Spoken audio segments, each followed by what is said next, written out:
నమస్తే అండి అందరికీ. Welcome to middle class birds. ఈరోజు మన టాపిక్ లవ్ బర్డ్స్ మీద అండి. ఇది ఫ్రెష్ అంటే ఎవరైతే బిగినర్స్ కొత్తగా లవ్ బర్డ్స్ తీసుకోవాలి, ఇంటికి తెచ్చుకోవాలి, బ్రీడింగ్ చేయించుకోవాలి అనుకుంటున్న వాళ్ళ కోసం మాత్రమేనండి. అంటే అందరినీ చూడొద్దని కాదు, అందరినీ చూస్తేనే కొద్దిగా నాకు రీచ్ వస్తుంది. ఇందులో అండి ఇప్పుడు నా చేతిలో ఉన్నది 40 డేస్ నుంచి 45 డేస్ ఉన్న చిక్ అండి. ఇవి రెండు, ఒకటి మేలు ఒకటి ఫిమేలు. ఈ రెండు ఐడెంటిఫికేషన్ నాకు తెలుస్తూ ఉంటాయి, ఎందుకంటే వీటి గురించి కొద్దిగా ఎక్కువ పనిచేసాం కాబట్టి తెలుస్తూ ఉంటాయి. అది మామూలుగా న్యూ కమర్స్కి ఎవరికైనా సరే ఆ మేల్ ఏదో ఫిమేల్ ఏదో వీటిలో ఐడెంటిఫికేషన్ చేయలేదండి. ఆ ముక్కు దగ్గర ఆ కలర్ని బట్టి మనం ఇందులో చెప్పలేము, ఎందుకంటే చిక్స్ చాలా చిన్న చిక్స్. ఒక గుడ్డు నుంచి పిల్ల బయటకు వచ్చిన తర్వాత 30 రోజులకి ఫెదర్స్ మొత్తం వస్తాయండి. 30 నుంచి 40 రోజుల లోపు బడ్గి సెల్ఫ్ ఫీడింగ్కి వస్తుంది. 40 రోజుల నుంచి 2.5 మంత్లో వీటికి టైల్ పూర్తిగా వస్తుంది. ఆ టైలు పూర్తిగా వచ్చిన తర్వాత ముక్కు కలర్ మారిన తర్వాత మాత్రమే మనం మేల్ ఏదో ఫిమేల్ ఏదో చెప్పగలం.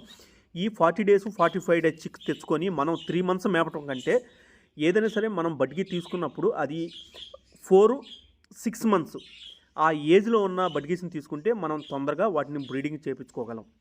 వీటి తలను బట్టి కూడా మనం వీటి ఏజ్ని చెప్పొచ్చు. అది మీకు వీడియో లాస్ట్లో నేను 3 పట్టుకొని చెప్తాను, వీటి ఏజ్ ఎలా చూడాలి ఎలా చూడకూడదని. ఇవి నా దగ్గర ఉన్న దాంట్లో సెమీ అడల్ట్ పేరండి, అంటే రెడీ టు బ్రీడు. ఇంకొక 1 మంత్లో బ్రీడింగ్కు రెడీగా ఉన్నాయి ఇవి. వీటిని చూడండి, ఈ మేల్కి ముక్కు దగ్గర బ్లూ ఉంది కదా, అది ఇప్పుడిప్పుడే వైట్ నుంచి బ్లూలోకి వచ్చేస్తుంది. దీన్ని బట్టి తెలుసుకోవచ్చు మేల్ ఏదో ఫిమేల్ ఏదో. వీటి ఏజ్ కూడా తెలుసుకోవచ్చు, అది కూడా లాస్ట్ అని చెప్తాను. మేల్ అయితే ఎవరైనా ఐడెంటిఫికేషన్ చేయొచ్చు అండి. అడల్ట్ సైజులో, అడల్ట్ సైజ్ దాటిన తర్వాత మేల్ అనేది ఈజీ ఐడెంటిఫికేషన్ చేయొచ్చు. ఆ ఫిమేల్లో చూడండి, ఫిమేల్లో ఏమైందంటే అండి, ఇందాక పింక్ బ్లూ మిక్స్ అయితే ఎలా ఉందో ఆ స్టేజ్ నుంచి 40 రోజుల స్టేజ్ నుంచి ఎప్పుడైతే 4 మంత్స్ స్టేజ్కి వచ్చిందో ఇది ఆ ముక్కు దగ్గర తెలుపు వస్తుంది. దీన్ని బట్టి మనం మేల్ ఏదో ఫిమేల్ ఏదో ఐడెంటిఫికేషన్ చేయొచ్చు. ఇది ప్రాపర్ ఫిమేల్ అండి. అది చూస్తూ ఉండండి, ఇదిగో చూడండి ఇక్కడ. ఇది ఫుల్ మీకు కరెక్ట్గా కనిపించలేదు అనుకుంటా, ఇది వైట్గా వస్తుంది కదా, దాన్ని మనం చెప్పొచ్చు ఇది ఫిమేల్ అని. వీటి హెడ్ మీద ఉన్న దాన్ని బట్టి కూడా మనం మేలు ఫిమేల్ చెప్పొచ్చు అండి. ఇవి అడల్ట్ పేరు అని ఎలా చెప్తున్నా అంటే రెడీ టు బ్రీడు. ఇవి కొన్ని సిమ్టమ్స్ బయటకు వస్తాయండి. ఎప్పుడైతే అడల్ట్ స్టేజ్ దాటిందో కొన్ని సిమ్టమ్స్ ఎలా ఉంటాయంటే ఒకదానికి ఒకటి ఫుడ్ తినిపించుకోవటం అలాంటివన్నీ బయటకు వస్తూ ఉంటాయి, అప్పుడు చెప్పొచ్చు మనం. ఈ రెండు ఈ తోకలు ఉన్నాయి కదండి, ఈ తోకలను బట్టి కూడా మనం చెప్పొచ్చు వీటి ఏజ్ కానీ వీటికి ఇంకా బ్రీడింగ్ దగ్గర ఉన్నాయో లేవో. ఇందాక చూసిన 40 డేస్ చిక్కి ఈ 4 మంత్స్ చిక్కి తేడా చూడండి. ఆ స్టేజ్ నుంచి ఈ స్టేజ్కి రావడానికి 4 మంత్స్ పడుతుంది, అంటే 2 మంత్స్ గ్యాప్ ఉంది. అది ఇందాక 2 మంత్స్ ఏజ్ తక్కువ ఉన్నది, ఇది 4 మంత్స్ ఏజ్ ఉన్నది. నా దగ్గర ఉన్న వాటిలో ఇదొక బ్రీడింగ్ పేరు అండి. ఇది నా దగ్గర 2 టైమ్స్ 3 టైమ్స్ బ్రీడింగ్ చేసింది.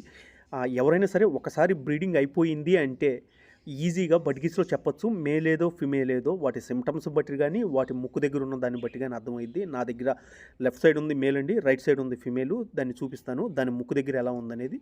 దాని ముక్కు దగ్గర మీకు ఈ పాటికి అర్థమైపోయింది, ఫుల్ బ్లూ వచ్చేసిందండి. 2 టైమ్స్ బ్రీడింగ్ చేసిన మేలు. ఇదైతే మీకు క్లియర్గా అర్థమైందని చెప్పి తీసుకున్నాను. ఇది పైగా ఎల్లో కింద బ్లూ అయితే బాగా క్లియర్గా కనిపిస్తుందని. వేరే ఉన్నాయి ఇంకా బ్లూ అయినాయి కానీ వీటిలో కరెక్ట్గా కనిపించదు. ఇది మేల్ అండి, ఇది ఫిమేలు. వీటి కింద చూడండి అసలు ఫుల్ వైట్ వచ్చేసింది. ఇది ఎప్పుడైతే 4 టైమ్స్ 5 టైమ్స్ ఎగ్స్ పెట్టేసిందో ఆ వైట్ నుంచి కూడా అది బ్రౌన్కి వెళ్ళిపోయింది. అసలు చాలా మంచి బ్రీడింగ్ పేరు అండి. ఇది నా దగ్గర ఉంది, ఒక్కోసారి 6-7 ఎగ్స్ కూడా పెడుతుంది. ఇప్పుడు మళ్ళీ 2 మంత్స్ నుంచి గ్యాప్ ఇచ్చాను, ఎందుకంటే 7 ఎగ్స్ పెట్టింది కాబట్టి వీటిని గ్యాప్లో ఉంచడమే మంచిదనే ఉద్దేశంతో. ఇలా చూస్తేనే అర్థమైపోతుందండి వీటి ఓల్డ్ ఏజ్ ఏందనేది. ఈ రెండింటిని చూడండి, అసలు నేను వీటి కావాలని కలిపాను కానీ ఈ రెండు క్రాస్ అయితే బ్లూ వస్తున్నాయి. ఈసారి కూడా చూస్తున్నాను మళ్ళీ ఏమొస్తాయి అని. ఇది మన ఫస్ట్ చిక్ అండి. వీటి హెడ్ మీద లైన్ చూశారు కదా, ఎంత చిన్న చిక్ అయితే అంత లైన్స్ చాలా దగ్గరగా ఉంటాయి. ఇది కూడా ఒక ఐడెంటిఫికేషన్. రెండోది వీటి కంట్లో ఏమి రౌండ్ది వైట్ అది ఉండదండి, దాన్ని బట్టి కూడా మనం తెలుసుకోవచ్చు ఇది అడల్ట్ అండి. వీటి కంటిలో రౌండ్ చూసే ఉంటారు కదా, ఇది అడల్ట్ స్టేజీ. దాన్ని బట్టి మనం తెలుసుకోవచ్చు ఆ కంటి దాన్ని బట్టి. వీటి హెడ్ మీద లైన్స్ కూడా చూడండి దూరంగా వెళ్ళిపోయినాయి, దాన్ని బట్టి కూడా తెలుసుకోవచ్చు వీటి ఏజ్ని. ఫుల్ బ్రీడింగ్ మేల్ అండి ఇది. వీటి కంట్లో రింగ్ చూశారు కదా, ఆ బ్రీడింగ్ ఏజ్కి వచ్చిన తర్వాత ఆ రింగ్ ఇలా ఉంటుంది. దీని హెడ్ని కూడా ఒకసారి చెక్ చేసుకోండి. వీటి మీద పూర్తిగా లైన్స్ అనేవి క్లియర్ అయిపోతూ ఉంటాయండి. ఎంత ఏజ్ ఎక్కువ అవుతూ ఉంటుందో అంత లైన్లు క్లియర్ అవుతూ ఉంటాయి. నార్మల్గా వీటికి బ్రీడింగ్ ఏజ్ వచ్చేదానికి 6 మంత్స్ అండి. మన అవేరీలో కానీ గ్రూప్గా బార్డ్స్లో కానీ పెంచడం వల్ల ఇది 4 మంత్స్ ఏజ్లోనే బ్రీడింగ్ వస్తుంది. అది ఎందుకంటే వేరే పక్షులు మేటింగ్ చేయడం చూసి ఇవి కూడా బ్రీడింగ్ వైపు 4 మంత్స్లోనే వచ్చేస్తున్నాయి. ప్రపంచంలో ఏ మూలకి వెళ్ళినా సరే లవ్ బర్డ్స్ అనేది కామన్‌గా ఉండిద్దండి. కాకపోతే ప్రతి దేశంలో వేరు వేరు పేర్లతో వీటిని పిలుస్తా ఉంటారు. మన దేశంలో లవ్ బర్డ్స్ అంటారు, బడ్గీస్ అంటారు. ఇంకా వేరే వేరేవి చాలా పేర్లున్నాయి. కానీ ప్రపంచంలోనే ఎక్కువగా పెంచుకునే పక్షి మాత్రం ఇదొక్కటేనండి. Love birds, australian love birds. వీటి కేజీ కూడా 1½ ఫీట్ సరిపోతుందండి. ఒక పేరుకొచ్చేదలికి 2 పేర్స్‌కి 2 ఫీట్ సరిపోతుంది. అట్లా ఒక్క పేరు పెరిగే కొంది హాఫ్ ఫీటు కేజీ పెరుగుతా ఉండిద్ది.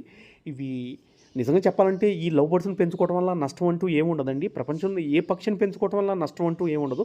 ప్రపంచం ఇంత ముందుకెళ్తున్న రోజుల్లో కూడా మనం ఈ బర్డ్స్ పెంచుకోకూడదు, ఆ బర్డ్స్ పెంచుకోకూడదు అనేది చాలా తప్పు అది. ఎందుకంటే లవ్ బర్డ్స్ అనేవి చాలా చిన్న సైజులో ఉంటాయండి. ఎక్కడైనా సరే ఈజీగా పెంచుకోవచ్చు. వీటిని బిగినర్ బర్డ్స్ కూడా అంటారు. అంటే ఫస్ట్ ఎవరైనా సరే బర్డ్స్‌ని పెంచుకోవాలి అనుకున్నోళ్ళు ఈ బర్డ్స్ మీద ట్రై చేయండి. ఎందుకంటే తక్కువలో వస్తాయి. బాగా బ్రీడింగ్ కూడా చేయగల కెపాసిటీ ఉండిద్ది వీటికి. లవ్ బర్డ్స్ ఎప్పుడైనా సరే 3-9 గుడ్లు దాకా పెడతాయండి. ప్రతి 3 రోజులకు ఒక గుడ్డు పెడుతుంది. 3 పెట్టొచ్చు, 4 పెట్టొచ్చు, 5 పెట్టొచ్చు. అట్లా మనం వేసుకుంటే మన తిండిని బట్టి 9 దాకా ఎగ్స్ పెడుతుందండి. నేను ఒక వాట్సాప్ ఛానల్ కూడా ఓపెన్ చేశానండి. ఎవరైనా బర్డ్స్ అమ్మాలన్నా, కొనాలన్నా దాంట్లో జాయిన్ అవ్వచ్చు. మంచి మంచి వీడియోస్ పెడుతూ ఉంటాను. థ్యాంక్ యూ అండి. Please subscribe my channel. ఈ వీడియో నచ్చితే లైక్ చేయండి, షేర్ చేయండి అండి. థ్యాంక్ యూ అండి.